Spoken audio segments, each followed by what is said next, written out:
कोल्हापुरात ॲम्ब्युलन्स खड्ड्यात आपटली आणि आजोबा जिवंत झाले। आजपर्यंत रस्त्यावरील खड्डे हे अनेकांच्यासाठी आजवर जीव घेणे ठरलेले आहेत। पण कोल्हापूरमध्ये एका वृद्ध व्यक्तीला खड्ड्यामुळे जीवदान मिळाल्याची घटना समोर आली आहे। या व्यक्तीला डॉक्टरांनी मृत घोषित केलं होतं। घरी सर्व पाहुणे जमले, अंत्यविधीची तयारी झाली।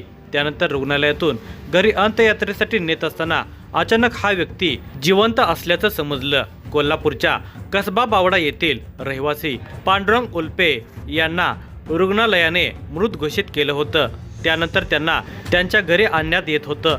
अंत्यसंस्कारासाठी घरी नातेवाईक, मित्रपरिवार जमा झाले होते। सर्वजण रुग्णवाहिकेची वाट पाहत होते, पण रुग्णवाहिका अचानक खड्ड्यात आदळली आणि चमत्कार झाला आणि पांडुरंग तात्यांची हालचाल झाली। एखाद्या सिनेमामध्ये शोभेल अशी घटना कोल्हापूरच्या कसबा बावडा या ठिकाणी घडली आहे। वारकरी संप्रदायातील पांडुरंग तात्या म्हणजे पांडुरंग उल्पे यांना 15 दिवसापूर्वी हरिनामाचा जप करत असताना हृदयविकाराचा झटका आला होता। त्यानंतर त्यांच्यावर रुग्णालयात उपचार सुरू होते, मात्र डॉक्टरांनी त्यांना मृत घोषित केलं। पांडुरंग तात्या यांचे नातेवाईक घरी जमा झाले होते। अंत्यविधीची तयारी झाली होती। रुग्णालयातून पांडुरंग तात्या यांना घरी घेऊन जात असताना रस्त्यावरच्या खड्ड्यामुळे रुग्णवाहिकेला धक्का बसला। त्याचवेळी पांडुरंग तात्या यांच्या शरीराची हालचाल सुरू झाली।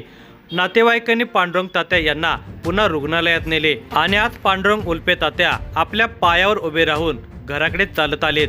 ही सर्व पांडुरंगाचीच कृपा असल्याचं नातेवाईक सांगत आहेत। नेमकं काय घडलं आहे?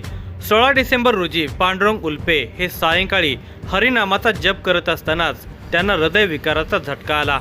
त्यांची पत्नी बाळाबाई उल्पे त्या ठिकाणी आल्या तेव्हा पांडुरंग उल्पे घामाघूम झालेल्या अवस्थेत जमिनीवर पडले होते। त्यांनी शेजाऱ्यांना बोलावलं। त्यांना तत्काळ दवाखान्यात दाखल करण्यात आलं। रात्री 11:30 पर्यंत डॉक्टरांचे प्रयत्न सुरू होते, पण अखेर त्यांनी तात्यांची प्राणज्योत मालवल्याचे जाहीर केले। काही मिनिटातच ही बातमी कसबा बावडा परिसरात पोहोचली आणि जवळचे पाहुणे, नातेवाईक, गावकरी त्यांच्या घरी जमा झाले। सर्वांनी पांडुरंग उल्पे यांच्या अंत्यविधीची तयारी सुरू केली। दरम्यान रुग्णालयातून ॲम्ब्युलन्समध्ये तात्यांना घरी आणताना त्यांची हालचाल होत असल्याचे लक्षात आलं। नातेवाईकांनी पुन्हा कदमवाडी येथील दवाखान्यात ॲम्ब्युलन्स नेण्यास सांगितली। तेथे तात्यावर पुन्हा उपचार सुरू झाले। तात्यांचे शरीर हळूहळू उपचाराला प्रतिसाद देताना दिसले। तात्या शुद्धीवर आले आणि पुन्हा स्वतःच्या पायावर उभे राहिले। सोमवारी त्यांना रुग्णालयातून घरी सोडण्यात आले आहे।